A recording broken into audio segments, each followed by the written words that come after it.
দর্শক, অবাক করা একটি খবর। সেটি হচ্ছে, আপনারা জানেন যে চিকিৎসা প্রতিষ্ঠান, ক্লিনিক হোক, হাসপাতাল হোক, তারা এবং চিকিৎসক নার্সরা কি করে? তারা রোগীদের চিকিৎসা দেয়, সেবা দেয়, তাদের জীবন বাঁচায়, তাদেরকে সুস্থ করে। কিন্তু এখানে উল্টো, বঙ্গবন্ধু মেডিকেল বিশ্ববিদ্যালয়, সেখানে তারা জুলাই হত্যাকাণ্ডের সঙ্গে জড়িত। সেই অভিযোগে চিকিৎসক, নার্স সহ 15 জনকে বরখাস্ত করা হয়েছে। এই আদেশও দেয়া হয়েছে। এই প্রথম উল্টা আরো হত্যাকাণ্ডের সঙ্গে জড়িত থাকার অভিযোগে তাদের বিরুদ্ধে ব্যবস্থা নেওয়া হচ্ছে। ভয়ঙ্কর ঘটনা দর্শক।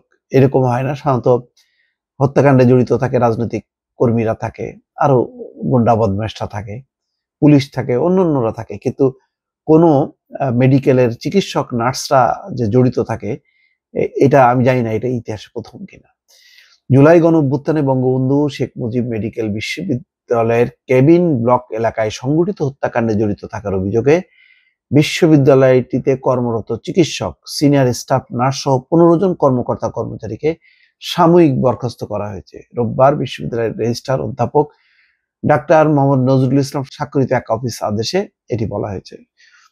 সাময়িক বরখাস্ত হওয়া কর্মকর্তা কর্মচারীরা হলেন বিশ্ববিদ্যালয়ের কার্ডিওলজি বিভাগের medical officer doctor Abu Torab Ali Mim, চর্ম ও যৌন রোগ বিভাগের medical officer doctor Riaz Siddiqui Pran, পরিচালক অফিসের পেইন্টার নীতিশ রায়, মোহাম্মদ সাইফুল ইসলাম, এমএলএসএস কাজী মেহেদী হাসান, সহকারী ড্রেসার এরা আছেন। এছাড়া বিশ্ববিদ্যালয়ের রেসপিরেটরি মেডিসিন বিভাগের সহকারী উজ্জ্বল মোল্লা সহ 15 জন। যাই হোক, অফিস আদেশে বলা হচ্ছে কি, বিশ্ববিদ্যালয় সিন্ডিকেটের 54তম সভায় সিদ্ধান্ত মোতাবেক বৈষম্য বিরোধী ছাত্র অভ্যুত্থানে চলাকালীন এই বিশ্ববিদ্যালয়ের কেবিন ব্লকের সামনে সংঘটিত হত্যার সঙ্গে জড়িত বিশ্ববিদ্যালয়ের কর্মরত চিকিৎসক, সিনিয়র স্টাফ নার্স ও কর্মচারীগণকে দক্ষতা এবং শৃঙ্খলা আদেশের সংশ্লিষ্ট ধারা অনুযায়ী সাময়িক বরখাস্ত করা হলো।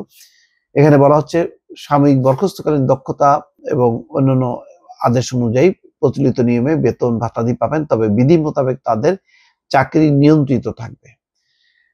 তো যাই হোক, এটা আমার ধারণা যে ওই সময় বাংলাদেশে দলীয় রাজনীতিতে জড়িত হননি এমন কেউ নেই।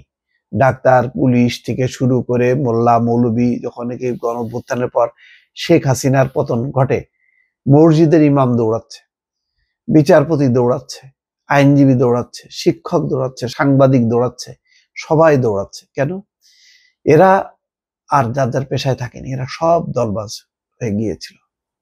এরা দলীয় কর্মীর মতন আচরণ করছে। এই জন্য যেই পতন ঘটছে তখন তারা দৌড়াদৌড়ি শুরু করছে।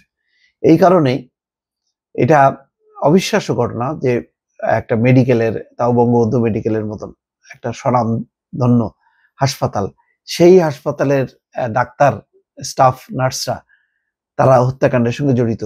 শুনতে খারাপ লাগছে, কিন্তু হয়তো বাস্তবতা আছে, নতুবা কেন এই পদক্ষেপ নেওয়া হবে? দর্শক, ভালো থাকবেন। আল্লাহ হাফেজ।